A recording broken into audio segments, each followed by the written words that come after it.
Hello বন্ধুরা, চলে এলাম একটা নতুন ভিডিও নিয়ে। তো আমার এই ভিডিওটাতে বানানো হচ্ছে ঘরের না, বাইরের। আমি যেখানে বাইরে যাই সেখানকার একটা ভিডিও। তো ঘরেরও সেম কাজ, বাইরেরও সেম কাজ, তাই আমি ভাবলাম যে বাইরের একটা ভিডিও তোমাদেরকে দিই। তবুও মনে হচ্ছিলো যেন পরের ঘরে কি জানি কেউ দেখলে কিছু বলবে না, কি দেখার মতন যদিও কেউ নেই, তবুও মানে কেন একটা ভয় লাগছিল।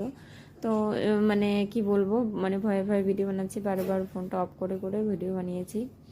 তো এখানে আসার পরে আমাকে বলে দিল যে পেঁয়াজের পরোটা হবে দুটো, সিম্পল পরোটা দুটো, ডিমের ঝোল হবে, আর আলু মটরের সবজি হবে।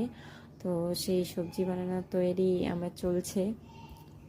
প্রথমে পরোটাটা দিয়ে দিয়েছি দিদিকে নাস্তার জন্য, যে পেঁয়াজের পরোটা হয়েছে সেটা আমি ভিডিও করতে পারিনি। তো ওটা দিয়ে দিয়েছি। ওটা দেওয়ার পরে এখানে আমি সবজি বসিয়েছি, এদিকে ভাতও বসিয়ে দিয়েছি। ভাত জিরা রাইস হবে, জিরা রাইস। তো আমি কুকারে বসাই নিই, কেন কি কুকারেরটা একটু হয়ে যায়, চাপা ধরে যায়, তাই ভালো হয় না। তাই সেই কারণে আমি কড়াইতে রান্না করেছি। তো ঝরঝরা হয়ে যায় কড়াইতে, তো সেটা অনেকক্ষণ ধরে থাকে, ভালো থাকে। আর হচ্ছে এরা তো বড়লোক মানুষ, এরা তো একবার একটা মানে 3বার খেতে বেশি পছন্দ করে, তো সেই ক্ষেত্রে একটু বেশি বানানো হয়েছে। তো আমার এখানে হয়ে গেছে সবজি বানানো। সবজিটা মানে কি করবো বলো তো বন্ধুরা, একটু হালকা মশলা, এটার মধ্যে কোনো মানে বেশি মশলা নেই, একদম হালকা মশলা সবজি খায়। তো সেই ক্ষেত্রে আমার মানে অভ্যাস হয়ে গেছে এটা করতে করতে।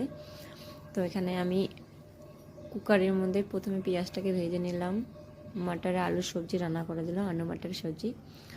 তো বেশি মশলা তো দেবো না, তো এখানে আমি টমেটো বেটে রেখেছিলাম, টমেটোটা দিয়ে দিলাম। টমেটো, পেঁয়াজ আর গুঁড়ো মশলা দিয়ে সিটি মারতে হবে।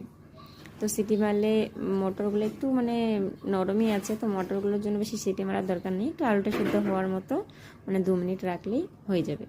আর আলুগুলো ছোটো করেই কাটা আছে, তো তাড়াতাড়ি হয়ে যাবে। আমার এই ঘরে তাড়াতাড়ি হয়ে গেলে পরে আমি পরের ঘরে যেতে পারবো, তো সেই হিসাবে আমি একটু তাড়াতাড়ি করছিলাম।